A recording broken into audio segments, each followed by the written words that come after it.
नमस्कार दोस्तों, स्वागत है आपका आपके अपने चैनल फर्स्ट क्लास एजुकेशन में। अब हम 11 नवंबर 2021 के लिए इम्पॉर्टेंट करंट अफेयर के सवाल देखने वाले हैं जो आपके हर एक प्रतियोगी परीक्षाओं के लिए इम्पॉर्टेंट होंगे और यह सेशन आपके नॉलेज पर्पज से भी इम्पॉर्टेंट होगा। तो चलिए दोस्तों, बगैर देरी करे हम स्टार्ट करते हैं आज का सेशन। सबसे पहला क्वेश्चन है हमारा, हाल ही में किस भारतीय शहर को सर्वश्रेष्ठ सार्वजनिक परिवहन का पुरस्कार दिया गया है? तो वह कौन सा शहर है? वह हो जाता है हमारा गुजरात। कौन सा शहर है हमारा? वह गुजरात है जिसे सार्वजनिक परिवहन पुरस्कार दिया गया है। सर्वश्रेष्ठ जो प्रणाली है परिवहन की, वह सबसे अच्छी कहाँ की है भारत में? तो वह है सूरत की। कहाँ की है? सूरत की, जिसके लिए इसको यह अवार्ड दिया गया है।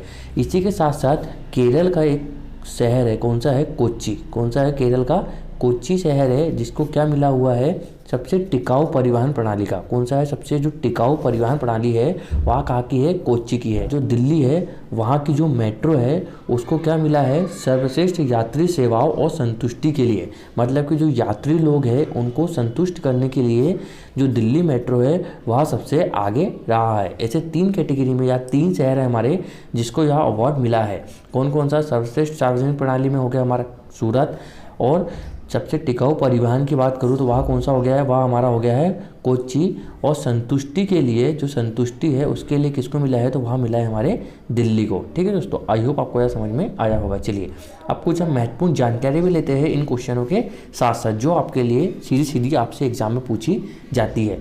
तो गुजरात की बात करूँ तो गुजरात के राज्यपाल कौन है अभी? तो वह है आचार्य देवव्रत जी है। कौन है? आचार्य देवव्रत जी यहाँ के राज्यपाल हो जाते हैं। गुजरात के सीएम कौन है? तो भूपेंद्र भाई पटेल बने हैं। कौन बने हैं? विजय रूपाणी जी के बाद भूपेंद्र भाई पटेल अभी बन गए हैं।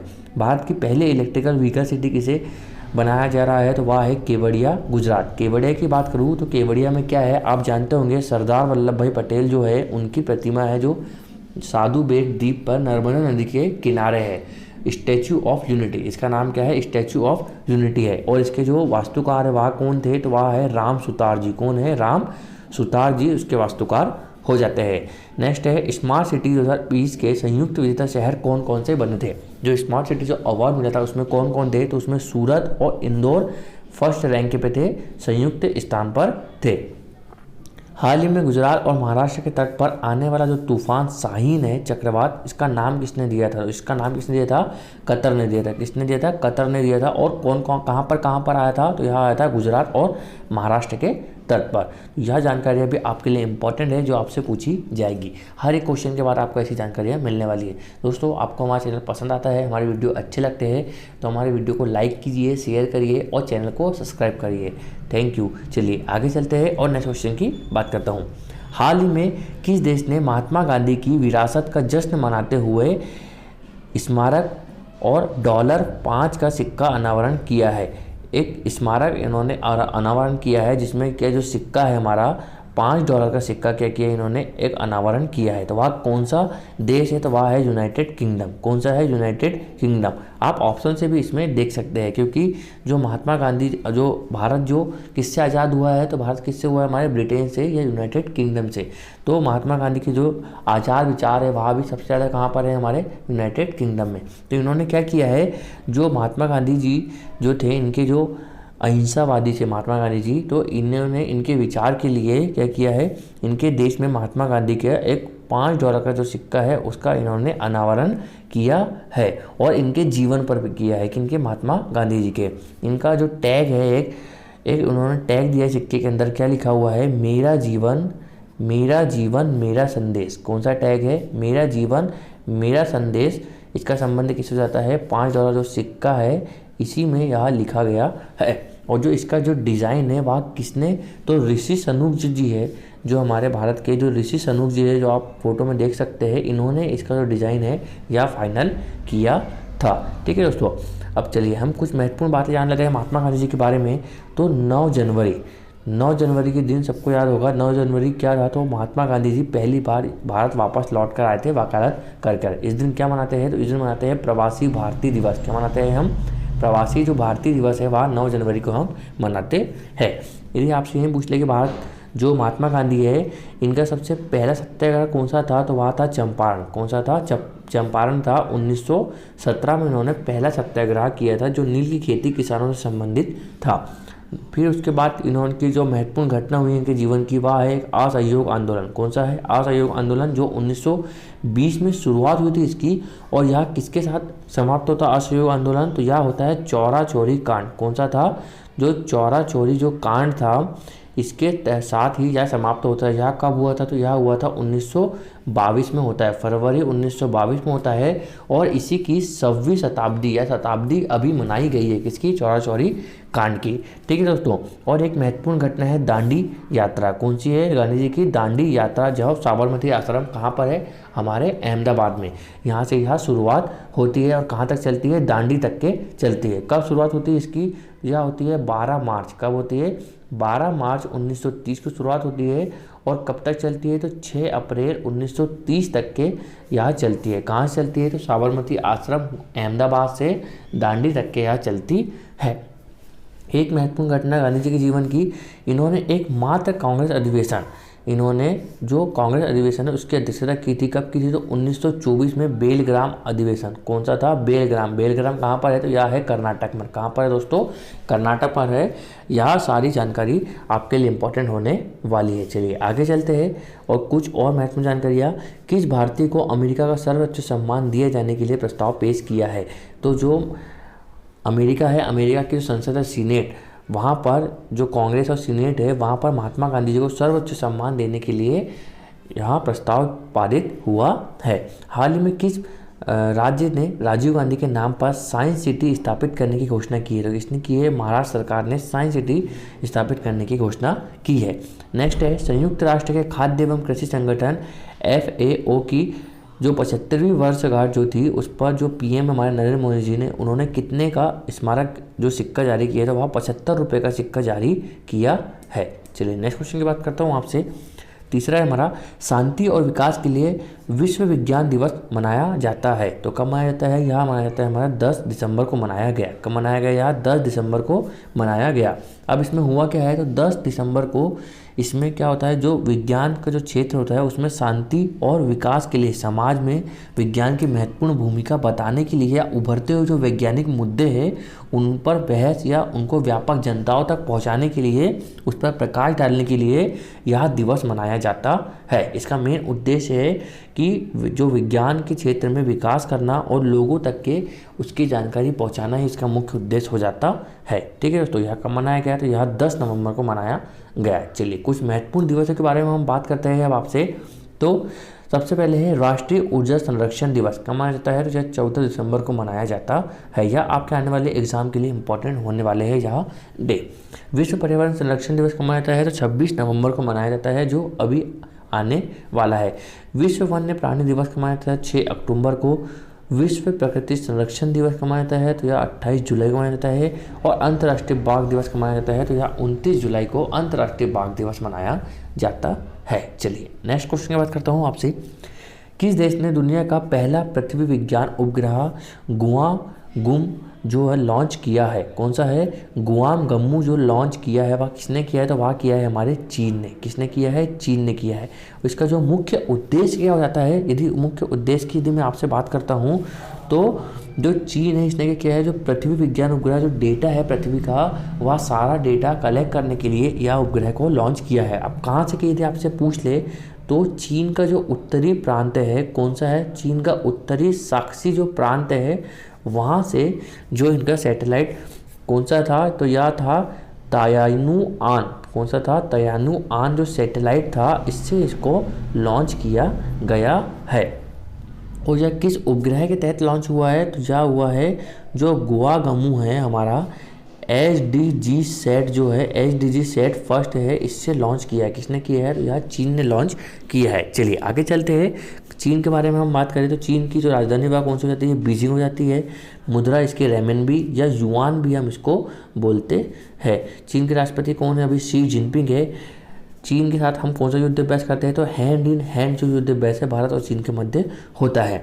भारत ने चीन की सीमा पर निगरानी रखने के लिए किस देश से जो हेरन ड्रोन है वह लिया है? तो इजराइल से हमने हेरन ड्रोन लिया है, जो भारत और चीन की सीमा पर निगरानी कर रहा है। हाल ही में किस देश के सैटेलाइट Shijian-21 लॉन्च किया है? तो वह किसने किया है? वह भी चीन ने किया है। किसने किया है? यह भी चीन ने किया है। चलिए नेक्स्ट क्वेश्चन है हमारा, हाल ही में किस ऑनलाइन पेमेंट प्लेटफॉर्म ने token solution safe card launch किया है? तो कौन सा सॉफ्टवेयर है, पेटीएम, पे फोन, गूगल पे या अमेजन, जिसने क्या किया है, एक सेफ कार्ड लॉन्च किया है? इसका उद्देश्य क्या है? तो जो डिजिटल पेमेंट है, कौन सा है हमारा, जो डिजिटल पेमेंट है उसको सुलभ बनाने के लिए, जो डिजिटल पेमेंट होता है उसको सुलभ बनाने के लिए यहाँ इसने एक सेफ कार्ड लॉन्च किया है, जिससे ऑनलाइन डेबिट और क्रेडिट जो लेन देन होगा वहाँ क्या हो जाएगा, सुगम हो जाएगा। कैसा हो जाएगा, यहाँ सुगम हो जाएगा, जिसके लिए इसने यहाँ फ़ोनपे ने एक सेफ कार्ड लॉन्च किया है। फ़ोनपे के बारे में बात करता हूँ आपसे, तो फ़ोनपे के सीईओ कौन है? तो वह है समीर निगम जी। इसका मुख्यालय कहाँ पर है? तो बेंगलोर कर्नाटक में होता है। साथ ही पेटीएम के बारे में बात करें तो पेटीएम बैंक जो लिमिटेड है उसके एमडी और सीईओ कौन है? सतीश कुमार गुप्ता जी हो जाते हैं। पेटीएम पेमेंट्स बैंक लिमिटेड का मुख्यालय कहाँ पर है? तो नोएडा उत्तर प्रदेश में हो जाता है। और नेक्स्ट क्वेश्चन हमारा, हाल ही में किस बैंक द्वारा जीएस अभियान शुरू हुआ है? तो कौन सा बैंक है? वह पंजाब बैंक है। कौन सा जाता है? पंजाब बैंक है। दोस्तों हम कम टाइम में आपको ज़्यादा से ज़्यादा इन्फॉर्मेशन देने की कोशिश कर रहे हैं और आई होप आपके लिए यह सेशन आपके लिए हेल्पफुल होगा। चलिए नेक्स्ट क्वेश्चन की बात करता हूँ आपसे, हाल ही में जारी 2022 की यूएस वर्ल्ड यूनिवर्सिटी रैंकिंग में किस भारतीय यूनिवर्सिटी ने टॉप 50 में जगह बनाई है? तो वह कौन कौन से संस्थान है? तो वह है हमारा भारतीय प्रौद्योगिकी संस्थान बॉम्बे और आईआईटी दिल्ली। यह दोनों ऐसे संस्थान हैं जिसने क्या किया है, टॉप 50 में जगह बनाई है, जो QS रैंकिंग है। इसमें पूरे वर्ल्ड में भारत की 126, दुनिया की बात करूँ तो दुनिया में भारत की 126 जो यूनिवर्सिटी है वह शामिल हुई है सबसे ज़्यादा, और चीन की 118 यूनिवर्सिटी है जो QS जो वर्ल्ड रैंकिंग जारी हुई है उसमें शामिल हुई है, जिसमें टॉप 50 में भारत की सिर्फ 2 है। वह कौन कौन सी है? आईआईटी बॉम्बे और आईआईटी दिल्ली। आपसे पूछ लेंगे फर्स्ट स्थान पर कौन रहा है? तो वह है सिंगापुर की नेशनल यूनिवर्सिटी। कौन सी है? जो सिंगापुर है, जो इसकी जो नेशनल यूनिवर्सिटी है यह फर्स्ट स्थान पर रही है और लगातार चौथी बार, कौन सी? लगातार चौथी बार यह फर्स्ट स्थान पर रही है। ठीक है दोस्तों, चलिए आगे चलते हैं। कुछ महत्वपूर्ण बातें, हाल ही में जारी Times Higher the Education World University ranking 2020 में किस विश्वविद्यालय ने प्रथम स्थान प्राप्त किया है? तो वह कौन सा है? ऑक्सफोर्ड यूनिवर्सिटी है जिसने पहला स्थान प्राप्त किया है। फोर्ब्स वर्ल्ड जो सर्वश्रेष्ठ नियुक्ति 2021 रैंकिंग में किस कंपनी ने शीर्ष स्थान प्राप्त किया है? तो वह है रिलायंस इंडस्ट्री। और हाल ही में जारी ग्लोबल हंगर इंडेक्स में भारत का कौन सा स्थान रहा है? तो वह है 101वें स्थान पर हमारा भारत रहा है। चलिए नेक्स्ट क्वेश्चन, और आज का हमारा यह लास्ट क्वेश्चन है कि हाल ही में केंद्रीय ऊर्जा मंत्री ने पाकल दुल हाइड्रो इलेक्ट्रिक प्रोजेक्ट का उद्घाटन कहाँ किया है, किस राज्य में किया है? तो वह कहाँ किया है? हमारे जम्मू एंड कश्मीर के अंदर किया है। कहाँ पर किया है? जम्मू एंड कश्मीर पर किया है। चेनाब नदी जो है, चेनाब नदी की जो सहायक नदी है उसका नाम क्या है? तो जो सहायक नदी है उसका नाम हो जाता है मिदसूर। कौन सा हो जाता है? मिदसूर। जो इसकी सहायक नदी है यहाँ पर यह चालू हुआ है, और इसकी जो जल विद्युत परियोजना है इसकी जो क्षमता है वह कितनी है? 1000 मेगावाट इसकी क्षमता हो जाती है। कितनी होती है? 1000 क्षमता इसकी हो जाती है। केंद्रीय ऊर्जा मंत्री यहाँ कौन है? हमारे केंद्रीय ऊर्जा मंत्री है, इनका नाम क्या है? RK सिंह। कौन है यहाँ? RK जो सिंह हैं, इन्होंने जम्मू कश्मीर के किश्तवाड़, कहाँ पर? जम्मू कश्मीर के जो किश्तवाड़ है वहाँ पर पाकल दुल हाइड्रो इलेक्ट्रिक प्रोजेक्ट को स्टार्ट किया है। और कौन कौन सी नदी है? तो यह है मारूसुदर। कौन सी है? मारूसुदर नदी जो है यह किसकी सहायक नदी है? तो यह है चिनाब नदी की ही सहायक नदी है जिस पर यह परियोजना स्टार्ट हुई है। ठीक है दोस्तों, चलिए आगे चलते हैं। कुछ महत्वपूर्ण बातें, किस केंद्रीय मंत्री द्वारा हाल ही में wetlands of India portal launch हुआ है? तो वह किसने किया है? तो वह भूपेंद्र कुमार ने किया है। वेटलैंड्स के दोस्तों हमने रामसर साइट जो वेटलैंड आर्द्र भूमि है इस पर हम वीडियो बना चुके हैं, आप प्लेलिस्ट में जाकर वहाँ देख सकते हैं। हाल ही में केंद्रीय मंत्री किरेन रिजिजू जो है उन्होंने भारत के पहले खेल मध्यस्थता केंद्र उद्घाटन कहाँ पर किया है? तो कहाँ पर किया है? वह अहमदाबाद में किया है। हमारे खेल मंत्री कौन रहते हैं? तो किरेन रिजिजू हो जाते हैं, यह सबसे इम्पोर्टेंट मंत्री है। किस केंद्रीय मंत्री द्वारा the state of the world children 2021 report जारी की है? किसने की है? मनसुख मंडाविया, जो यह हमारे क्या है? या हमारे स्वास्थ्य मंत्री हो जाते हैं। कौन? मनसुख मंडाविया जी। ठीक है दोस्तों, चलिए आगे चलते हैं। कुछ स्टैटिक की बातें जो आपसे सीधे सीधे पूछी जाती है, आप वहाँ भी देख लीजिए। अर्थशास्त्र में स्थिर ऊपरी लागत का क्या अर्थ होता है?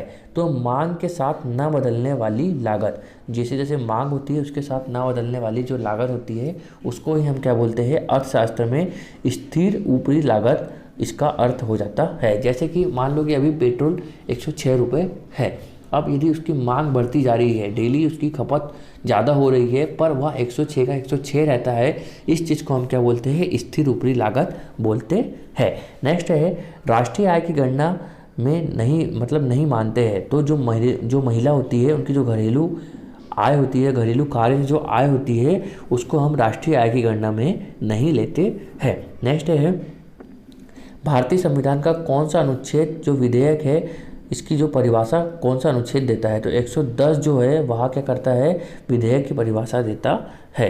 क्षोभ मंडल वायुमंडल का सबसे तृप्त भाग है, क्योंकि यह पृथ्वी के पृष्ठ तृप्त पर होता है। भारत की संविधान सभा का जो संवैधानिक सलाहकार वह कौन थे, तो वह थे हमारे सर BN राव थे। कौन थे, हमारे जो संवैधानिक सभा जो हमारी बनी थी उसके जो सलाहकार थे वह BN राव थे, और अध्यक्ष कौन थे, तो BR अम्बेडकर जी थे। यहाँ दोनों अलग अलग व्यक्ति। ठीक है दोस्तों, चलिए आगे चलते हैं। अंटार्कटिका में अनुसंधान करने के लिए भारत सरकार द्वारा स्थापित अनुसंधान केंद्र का नाम क्या है, तो दक्षिण गंगोत्री है, जो हमारे अंटार्कटिका में हमारा एक केंद्र है। चलिए दोस्तों, आज का वीडियो हम यहीं तक रखते हैं। आई होप आपको सारी चीज़ें समझ में आई होगी। आपको हमारा वीडियो पसंद आता है तो हमारे चैनल को लाइक करिए, शेयर करिए और हमारे चैनल को सब्सक्राइब कर दीजिए। Thanks for watching. Thank you दोस्तों।